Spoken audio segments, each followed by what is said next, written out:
Podcast Três Irmãos na área. Quem fala com vocês mais uma vez, Rodrigo Tchorró. Do meu lado, meu brother, meu irmão Roberto Andrade, filho, borracha. Já tá rezando aqui pra dar tudo certo, né, Roberto? Já, hoje o desafio pra gente é difícil aqui, mano. Na mesa operando nosso diretor Pedro Henrique. E aí, Robertinho, boa noite. Boa noite, fala aí, meus irmãos, beleza? Fala aí, meu irmão, beleza? Os caras pediram, né? Nós convidamos. Um cara bacana aí, tá e sempre... a gente tem sorte, né? O convidado aceitou. Sempre pronto, sempre pronto. Esse cara é aquele cara... Eu lembro do meu pai, mano, na época que meu pai, eu era moleque, e meu pai gostava demais da vida noturna, sabe? De mulherada. Você sabe da história do meu pai, né? Bem bagunçada, né? Já vai falar, já quer falar. Não, mas é o contrário, que é só um exemplozinho. Meu pai, sempre que você virava com ele, falava assim, como é que é o negócio pra você? Ele enfiava a mão no bolso e falava assim, do jeito que você vier pra mim é 2 palitos. Ele sempre andava com 3 palitos no bolso e ele sempre, quando você falava pra ele, ele tirava a mão e tirava os palitos do bolso. Tipo assim, 2 palitos pra ele era a frase do dia. Com isso, ele queria te mostrar que ele estava sempre pronto pro desafio que você fosse colocar pra ele. Tipo assim, do jeito que você vier pra mim é 2 palitos, eu tô pronto. Esse convidado é desse jeito. Sempre que você quiser trocar uma ideia com ele, o dele é 2 palitos. Se você chamar, ele vai mesmo. Ele não foge do desafio. É porque o cara que é 2 palitos sabe do que tá fazendo. Ah, com certeza. Meu pai sabia bem disso. Conhece, é que ele era bom pra jogar palito. Esse cara é bom em muita coisa, mano. É isso. A gente tá com o professor Sabino aqui hoje. Uau. Obrigado, meu professor. Obrigado, senhores. Obrigado. E quem é que sustenta as igrejas hoje? São os assalariados. Porque os empresários, uma boa parte, digo isso porque eu sei de onde eu vim, os empresários, eles estão em cima, a maioria está em cima do púlpito. Aí mudou, foi isso que me tirou também. Eu não quis ser por uma questão de vocação. Daqui a pouco eu vi líderes. Ei, qual o maior empresário aqui da igreja? Pastor, é aquele fulano ali. Tem cargo? Tem não. Rapaz, vocês estão sem visão. Eu só ouvindo. Falei, como que é? Vocês estão sem visão, rapaz. Qual a melhor congregação que tem? Ah, a congregação 4 lá. Chama o rapaz aí. Ô, meu irmão, tudo bem? Sou o novo pastor aqui no setor aqui. Tudo bem contigo? Ô, o pessoal aqui falando bem do irmão, rapaz. Não, o irmão tá convidado amanhã a tomar um café da manhã na minha casa, tá bom? Aí vai empresário na casa do pastor tomar café. Na casa do pastor, top. Onde que o pastor vai depois tomar café? Na casa do empresário. O pastor vai orar onde depois? Na empresa do empresário. E o empresário vai estar onde depois? Dirigindo uma igreja. Sem conhecimento, sem vocação, sem chamado. Mas ele vai... Não, o pastor vai chegar, não, meu amado. Você tem potencial, rapaz. Você é empresário. Você é comunicativo. Você sabe lidar com o negócio. Então, tá aí. A igreja não deixa de ser um negócio, meu querido. Tá aí, ó. Vamos falar, posse do amado, tá? Próximo final de semana já pode empossar.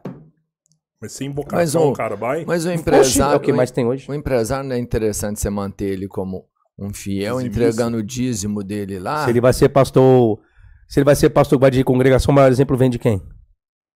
Você fala pra mostrar prosperidade? É lógico. É dele, né? O maior exemplo é dele. Você acha que ele sendo pastor de congregação ele vai deixar de dizimar? Você acha que se tiver uma campanha ele vai deixar de ofertar? É o contrário, né? Entendi. Ele é o primeiro, né? Caraca. Agora ele tá dirigindo igreja, agora ele tem que colocar que a empresa dele tem que prosperar mais. Se ele é um dirigente de igreja, ele é um homem de Deus, tá em cima de um púlpito, tá pregando.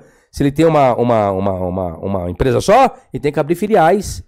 Ele tem que demonstrar para os membros da igreja qual ele é, que a prosperidade existe.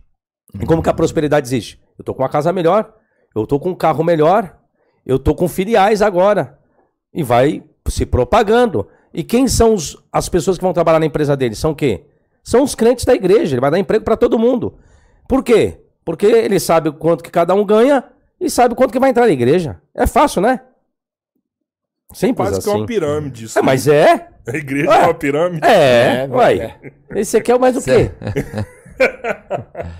Cada por isso filiado paga um pouco. Não tem como, que ele sabe. Ele sabe quantos funcionários ele tem, são todos cristãos. Sabe quanto todos ganham.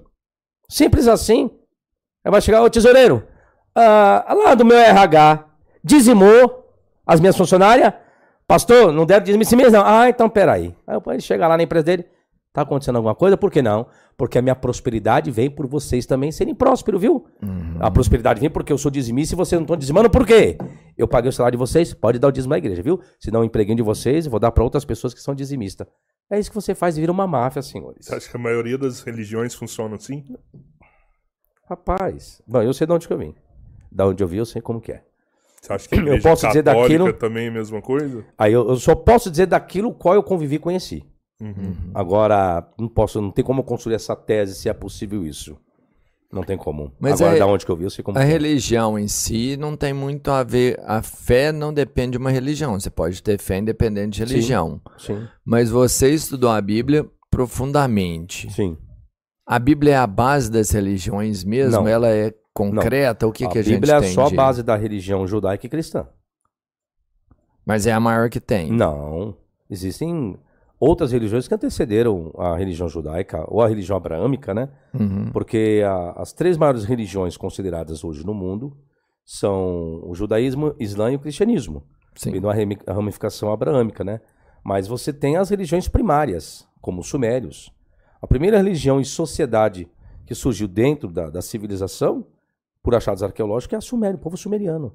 E o povo sumeriano era politeísta. Quem deu impulso para a religião abraâmica, Abraão, né, o patriarca, os patriarcas vieram dentro do politeísmo. Eles não eram monoteístas. Eles eram politeístas, como você estava colocando. Uhum. Eles eram politeístas, eles tinham a crença e adoravam outros deuses. Lógico, os narradores e escritores vão fazer a composição literária, os enredos literários, com os artifícios e as ferramentas literárias possíveis para embelezar a narrativa e usar vários fatores e questões. Mas, antropologicamente, a primeira religião que surge é a religião politeísta. Por quê? Quando o ser humano passa a existir, o que ele vê de mais grandioso ao seu redor, como sol, lua, raio, estrela, ele atribui isso a divindades. Ele cria divindades. Shamash, ou Shemesh, que é o nome em hebraico, e você tem nomes de Yarik, nome da lua, é tudo nome de divindades. Então, o sol é uma divindade, a lua é uma divindade. É uma divindade? Não. Mas na concepção arcaica, primordial, sim, era. Então começa o politeísmo. Por influência do politeísmo, aí sim vai surgir com outros impérios, como o Império Sumério. Você tem o Império Assírio, você tem o Império Egípcio, você tem o Império Acadiano, você tem o Império Ugarítico. Aí você tem várias civilizações com seus idiomas, com as suas culturas. Aí surge do politeísmo, surge o enoteísmo. O enoteísmo, o que é o enoteísmo? É que existe um ser, um Deus supremo, e esse Deus supremo ele comanda todos os outros deuses. O politeísmo não. O politeísmo, todas as divindades são iguais. São iguais. O enoteísmo não. O enoteísmo existe um ser supremo e comanda todas as outras Seria divindades. Zeus. Oi? Seria Zeus Aí naquela seria no grego, classificação, isso, porque seria. aí você tem Zeus comandando todos os outros deuses ali, né? Cada região tinha um, né? Tem os... Aí você tem no cananeu, Deus El. Aí sim. Parte do período cananeu que vem influência para o povo israelita, Abraão. Abraão ele adorava o Deus El, que é o Deus do panteão cananeu, mas antes de El ser o Deus do panteão cananeu, El era o Deus do panteão ugarítico. Aí você tem vários achados arqueológicos, como o chamado ciclo de Baal, ou ciclo de Baal. Um outro nome, nomenclatura utilizado para o Deus bíblico também. O próprio termo El também foi utilizado para o Deus bíblico posteriormente. Deus bíblico, tanto que Jesus clama na cruz o Deus El. Só que com o passar do tempo, essa divindade, essa nomenclatura foi atribuído como uma qualidade para o Deus do povo judeu, tá? Mas antigamente não. Arcaicamente era uma divindade. E esse Deus El criou quem? Criou o Deus dos judeus, que é o tetragrama. E o de Revavirre. Ele criou o tetragrama. O Deus El tinha uma esposa que era Xera. Depois essa Xera ela passou a ser esposa do Deus bíblico. O Deus da Bíblia, o Jeová. Vamos colocar assim que é o tetragrama. Tá. Então vem tudo de um desenvolvimento enoteísta. Passa-se o tempo antes do pré-cativeiro babilônico, daí sim, os sacerdotes acham por bem colocar uma única divindade a ser adorada. Que aí surge o tetragrama. Aí coloque o de Revavirreu, Yarvá, será a pronúncia mais adequada para o tetragrama. Para controle da população? Isso, aí coloca uma única divindade. Então ele não tem funcionalidade com outras divindades. Ele não tem risco com outras divindades, porque essas outras divindades não existem. Pô, mas é difícil num tempo igual aquele se acabar com a crença das pessoas, né? Não entendi. Sei lá, milhares de anos atrás, você pegar e falar, pô, não existe mais vários deuses, agora vai ser um deus só. porque é mais fácil da gente controlar a população, todo mundo vai adorar uma coisa só, Sim. que somos nós que controlamos, né? Então, tipo assim, é como se tivesse uma reunião aqui Que é mais hoje. fácil. Ó, a partir de agora a gente vai fazer isso. Só que para isso dar certo, você tem que acabar com a crença de outros povos. É difícil isso aí, você chegar lá e impor, segundo falar, a Bíblia, isso não existe mais, agora é isso daqui. Mas se você for ver a Bíblia de Gênesis até Apocalipse, é isso. Ainda mais no Antigo Testamento. O que é o Antigo Testamento? O que era prosperidade? Prosperidade é você galgar terras, propriedades. Isso era prosperidade. A terra que mana leite e mel. Mas para você chegar até lá, você tem os fariseus, você tem que sair eliminando todos eles. Por quê? Porque adoram outras divindades. Então você saia derrubando tudo. E olha que a primeira concepção foi politeísta. Eles eram isso. Só que aí vem a mente humana, ou seja, para você galgar, você tem que fazer o quê? Não, mas como que a gente vai vencer aquela terra lá? Lá, os deuses deles são poderosos. Não, eles têm vários deuses, né? Nós temos um que comanda todos esses deuses aí. E esse único Deus falou comigo. Falou comigo. Aí eu faço reunião com outros sacerdotes. Falou com você, falou com a gente aqui. Nossa, apareceu e nós ouvimos a voz dele. E ele falou que se a gente ter estratégia, ter força, ter vigor, nós vamos vencer. E vamos provar que os deuses daqueles outras pessoas são fracos. Você chega, você venceu, alcançou um outro território, qual a concepção que as pessoas estão tendo? Realmente o nosso Deus é mais poderoso. Então você entra na mente das pessoas que o seu Deus é mais poderoso. Mas essa imposição, ela é feita com sangue. Sim. Uma vez me perguntaram assim, professor, o que é a imagem e semelhança de Deus no homem? Perguntaram para mim. Porque eu era cristão, né? Hoje eu não sou cristão, mas sou crente, né? Creio, mas não sou cristão, não sigo mais. Aí perguntaram para mim quando eu dava aula na faculdade, professor, o que é a imagem e semelhança de Deus no homem? Está escrito lá. Eu falei, rapaz, imagem e semelhança de Deus no homem é poder criativo. Ele falou, é o quê, professor? Poder criativo. Como que é isso? Lhe explico. Eu na sala de aula. Que cor que é o quadro aqui? Branco. Mas antigamente que cor que era?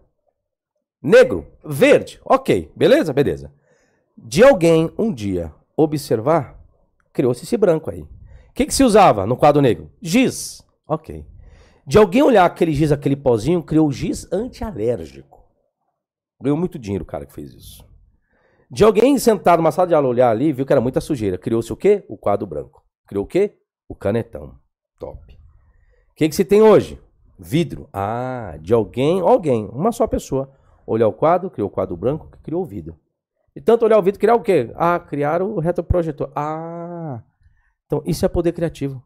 Não entendi, só vou te explicar. Um ser humano, ele não cria nada do nada. Ele consegue aperfeiçoar daquilo que existe. O que é o poder criativo? É só eu parar para observar, vai dar um start na minha mente. E se eu colocar aquilo em prática, é o resultado da minha vida, é o sucesso da minha vida.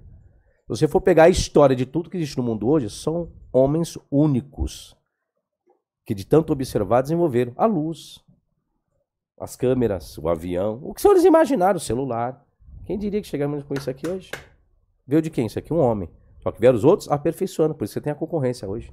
Isso é poder criativo dentro do ser humano. Então o ser humano é dotado disso. Por isso que os cientistas estão aí.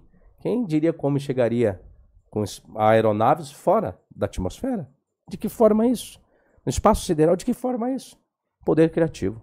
O homem tem uma centelha divina lá dentro, que esse é o despertar. Por isso que eu não tenho como ser ateu. Porque eu acredito que o ser humano é dotado de algo que só ele consegue desenvolver, mas pela matéria que é existente. Agora, quem criou a matéria antes da humanidade? Me desculpe, por isso que eu não sou ateu. É isso. Poder criativo de Deus. Por isso que eu sou imagem e semelhança da minha divindade. Eu tenho poder criativo. É isso.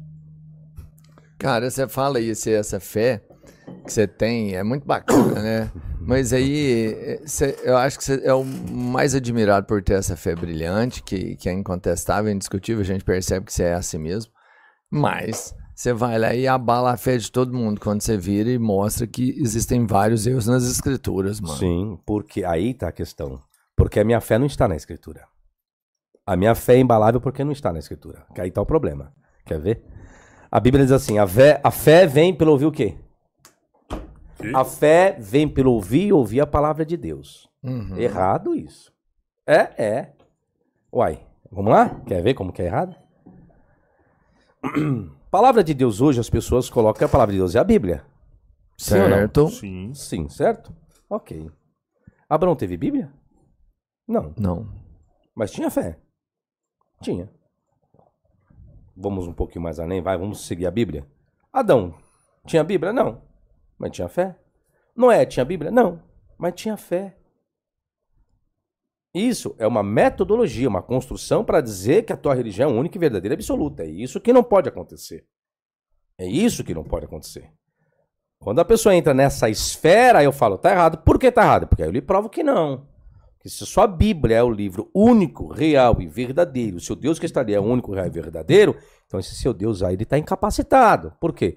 Porque ele não teve capacidade suficiente para dizer que a única religião verdadeira é a dele, o único livro verdadeiro é o dele, sendo que existem milhões de religiões e milhões de livros normativos. Onde está a capacidade do seu Deus Todo-Poderoso? Aí na prática não é a mesma coisa. É isso que eu falo para as pessoas. Gente, não se iluda pela questão metodológica e a prática. Metodologia é lindo, maravilhoso. Quem é Israel dentro da Bíblia? A nação peculiar de Deus. A menina dos olhos de Deus. Biblicamente. Você quer dizer que só o fato de existirem outros livros já é motivo suficiente para mim não acreditar na Bíblia? Não estou dizendo acreditar. Estou dizendo que você não pode dizer que ela é única e soberana. Única e soberana, não. Sim, porque pelo fato de existirem outros... Justamente, única e soberana, não. Isso você não pode dizer. Que é o que muitos fazem. Porque se a Bíblia fosse escrita por Deus realmente, só teria um livro. Só teria ela. Não é? Não teríamos outros Bom, se ele quem criou toda a humanidade, ele está ditando e escreveu um livro para você seguir, por que outra pessoa vai seguir aquilo? Ele não é soberano? Não é ele quem ditou? Você é maluco de seguir uma coisa que você sabe que foi Deus que lhe deu e você não quer seguir? Quem é você? Você é maior do que Deus para não seguir a lei dele? Em teoria é isso que eu estou dizendo, mas na prática é diferente. E qual a Entende? importância que nós podemos dar à Bíblia? Tem alguma importância espiritual? Tem, daquilo que você entende que era importante para você. Quem vê importância nela é você mesmo. Agora só tem um problema. Você não pode ver importância nela para você e achar que a importância que você vê nela para você deve ser o mesmo para as outras demais pessoas. Onde você se torna uma pessoa extremista religiosa. Esse é o perigo. O extremismo religioso é quando algo dá bem para você. Tá bacana para você, tá bonito para você, tá. Tá bacana para você, tá. Só que aí o que você quer? Não, então isso aqui que é bom para mim, eu tenho que transferir isso para as pessoas. Só que o seu intelecto é uma coisa, sua forma de pensar é uma coisa, sua forma de enxergar é uma coisa. A pessoa não é você. A pessoa, quando você quer apresentar aquilo que deu certo para você para outra, aquela pessoa não é você, não quer dizer que isso vai dar certo lá. Esse é o mal. E se eu não tenho o direito de impor a Bíblia para outras pessoas, eu tenho o direito de tirar a Bíblia de outras pessoas? Tirar? Sim. A partir do momento que você vira para alguém que acredita Que não nela deu certo pra você também. e fala, tá dando certo e pra fala você, que você esse tá sendo livro enganado, aqui é uma enganação, você tá tirando ela das pessoas. Não Vamos tá? lá? Tirar um livro é uma coisa. E a esperança você tira? Se a sua esperança ela é verdadeira e realista, alguém tira isso dentro de você? Acho difícil. Ninguém tira, né? Acho difícil. Alguém coloca isso dentro de você? Também não. Só você coloca, só você tira. Aonde que eu quero chegar? A Bíblia não coloca e a Bíblia não tira. Porque você tem o quê? Você tem a sua opção de escolha. É você quem escolhe. Aceitar ou você que escolhe negar. Então, a Bíblia está aqui, ó. Eu aceito se eu quiser. Eu deixo se eu quiser. Aí onde que eu falo? A fé independe da Bíblia. A fé verdadeira independe da Bíblia. Por quê? Porque se a sua fé é dependente da Bíblia, se eu destruir a Bíblia, o que eu fiz então? Destruir a sua fé? Se a sua fé é dependente dela, e aí? Como fica a sua fé então? Por isso que eu falo que a fé verdadeira, quando os seres humanos nasceram com fé. Um exemplo, vamos lá? Rápido aqui. Os índios, quando não tiveram contato com o homem branco, não tiveram. Uhum. Se a fé vem pelo ouvir a palavra de Deus, como que os índios tiveram fé se eles não tiveram contato com a palavra de Deus? De onde vem essa fé? Como os senhores me explicam isso? Eles não tiveram contato com o homem branco, logo não tiveram contato com nenhuma religião. Como que os índios tiveram fé? A fé dele pode ser fé panteísta, politeísta, mas é fé, não deixa de ser. Eles foram catequizados ali. Não, né? antes. Antes, Antes. Quando eles ainda Eles já adoravam o tinham fé. sol ali, adoravam, Então, sei lá, é fé. o Isso não deixa de ser árvore. fé. Sim, isso é Então, fé. onde que vem essa fé se não tinha Bíblia para ter fé? Não diz que a fé vem pelo ouvir a palavra de Deus? Errado. Se eles tiveram fé e nunca tiveram contato com a Bíblia, fé eles já tinham fé. Não, eu não acho que você precisa de ter a Bíblia pra você Não, porque tá acreditar em escrito. Deus. É porque tá escrito. A fé vem pelo ouvir a palavra de Deus. Agora, igual você falou, agora estou provando que está escrito. É mentira. Estou te provando aqui agora.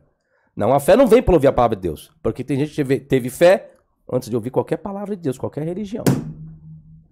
Mas Foi o que você perguntou. Você acha certo tirar a Bíblia das pessoas? Não estou tirando. O que está nela, estou ensinando para você que o que está escrito se é verdadeiro ou se não é verdadeiro. Então, Essa é a minha função de exegese. É ensinar. Esse aí é errado. Mas o fato de Jesus, isso é verdade. O que está na Bíblia sobre Jesus, aí a gente está falando de relato. Aí nós temos um problema. Vamos lá?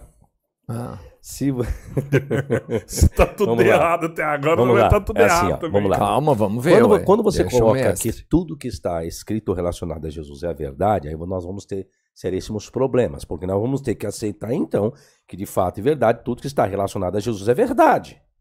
Eu lhe pergunto, Jesus poderia ser um ser neurótico com problemas mentais? Não. E se eu pegar a Bíblia e provar que biblicamente está escrito? Aí você vai ter que aceitar que aquilo é verdade, porque está escrito. Seus Sim. próprios familiares, Marcos. Coloca aí para mim, por favor, Marcos 3:21, por gentileza. Marcos Marcos 3:21. 3:21. Então você vai ver Jesus tinha que os próprios problemas, familiares. demência. Pelo texto, sim. Pelo texto, sim. É o que nós vamos ler aqui E agora. isso agora não são opiniões suas, Não, é são o que está escrito. Tá escrito. passagens Olha lá, ó, bíblicas. passagens bíblicas. Quando seus familiares ouviram falar disso, saíram para trazê-lo à força, pois diziam, ele está fora de si. E Olha os isso daí. mestres da lei que Eu não vou nem ler o restante para não pesar mais. Vamos só aqui, ó. Ele está fora de si. Aí vem a pergunta. Familiares. Familiares, quando você fala, você está falando de quem? Familiares? Irmãos? Primos? Sim. Mãe? Exato. Parentes, né? Família, né? Isso. A família, a Pessoas sua família próximas. lhe conhece? Muito. Você conhece ou não conhece? Sim. Eu vou fazer a pergunta. Para sua família sair de onde ele está e pegar você e trazer você à força, porque você está fora de si, parece que é um sintoma que os seus familiares já conheciam que você tinha, né? Parece que fizeram um tratamento, parece que o tratamento não deu muito certo. Na lógica é isso, não é isso? Sim. Para sua família chegar e pegar você e levar à força, não ele está fora de si. É porque sabe que tem algum problema que você tem. E sabe qual os meios corretos de lidar com isso daí agora. Tanto que a família falou, está fora de si. Mas o que as pessoas de fora, dos familiares, falaram?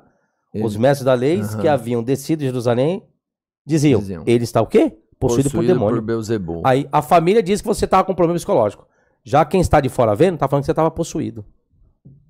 Aí você vai aceitar um Jesus possuído por demônio? Então, essa aqui você me coloca numa entrave enorme. Por quê?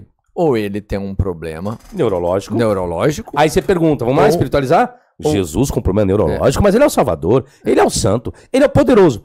Isso é o que ensinaram. Só que não é isso que a Bíblia diz. A Bíblia não coloca um Jesus assim não, viu?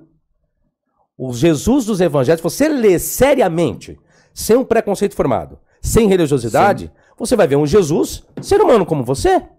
Lógico, com os dotes, né? Com os dotes. Mas um camarada que dormia, um camarada cansado. Porque quando a gente imagina Jesus como? Parece que um camarada não foi criança, não teve infância. Vamos colocar nós, vai, um exemplo. Não jogou uma bolinha de gude, não rodou um peão. Em nenhum momento comeu barro.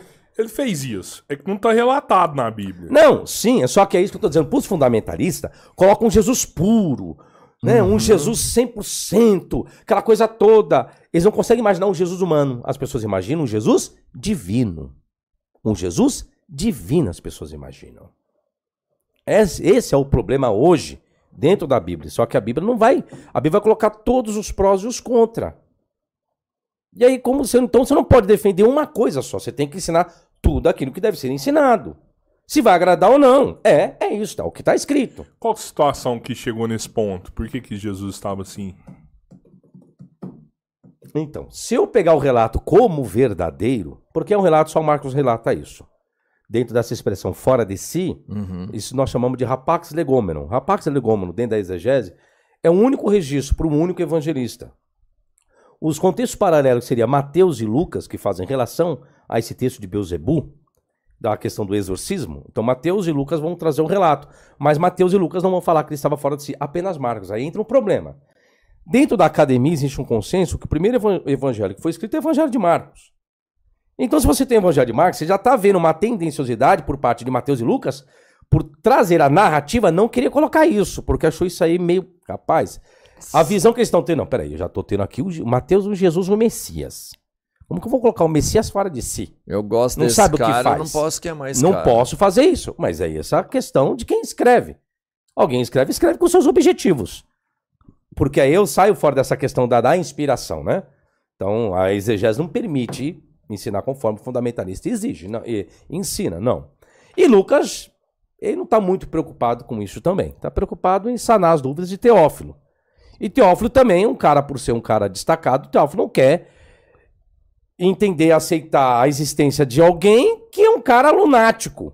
Então, São Marcos coloca isso.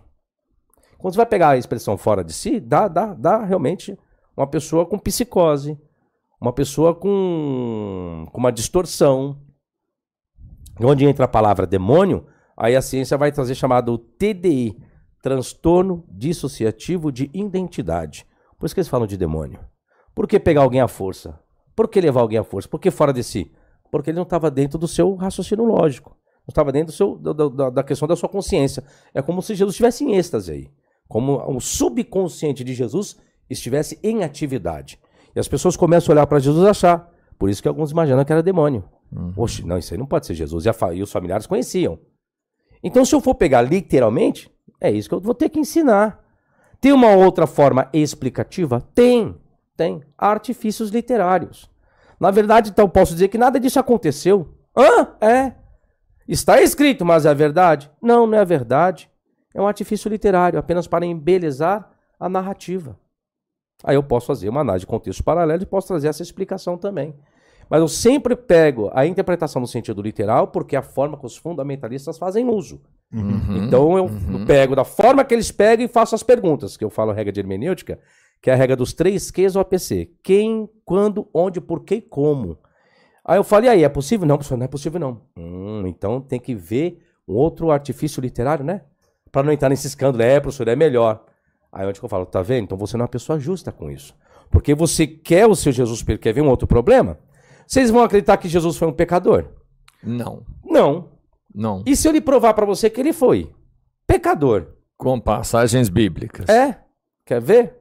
Vamos ver. Abre para mim em Mateus capítulo 3, por favor. Faz sacanagem isso aí que você faz, eu sabe? É o que está escrito na Bíblia.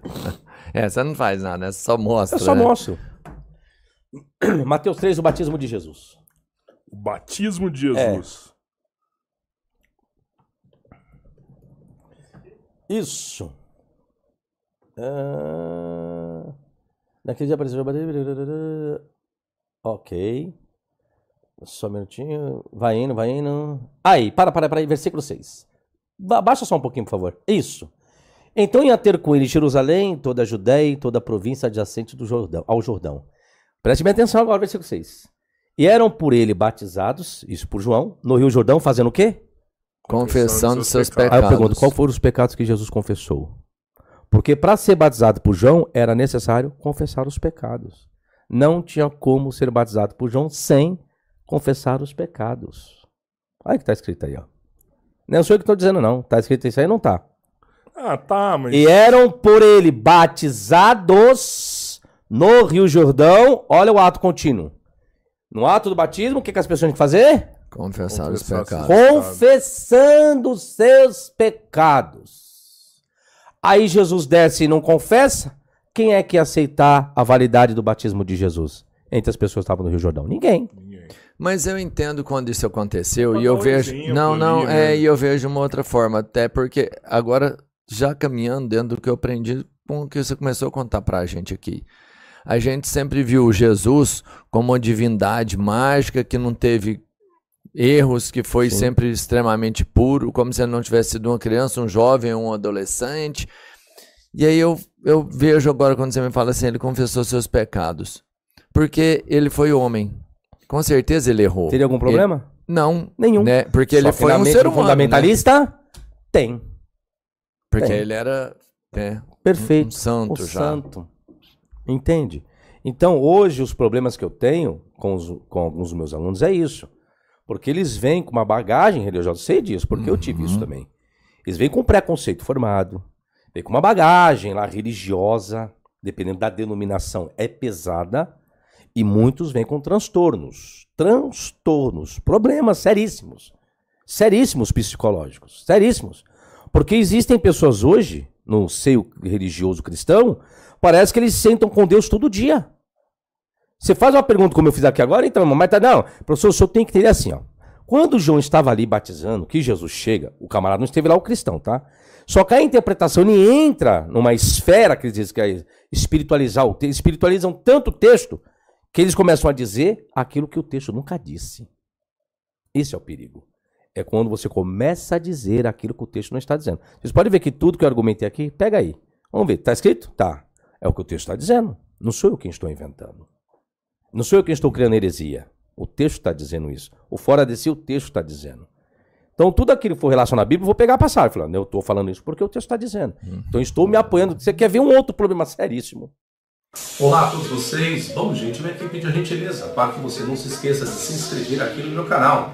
Acione o sininho para você receber as devidas notificações. E você também pode obter mais conteúdo, mais informações de alguns vídeos lá no meu site, no www.professorflaviosabino.com.br, tá certo? Até a próxima, sucesso e tchau, tchau!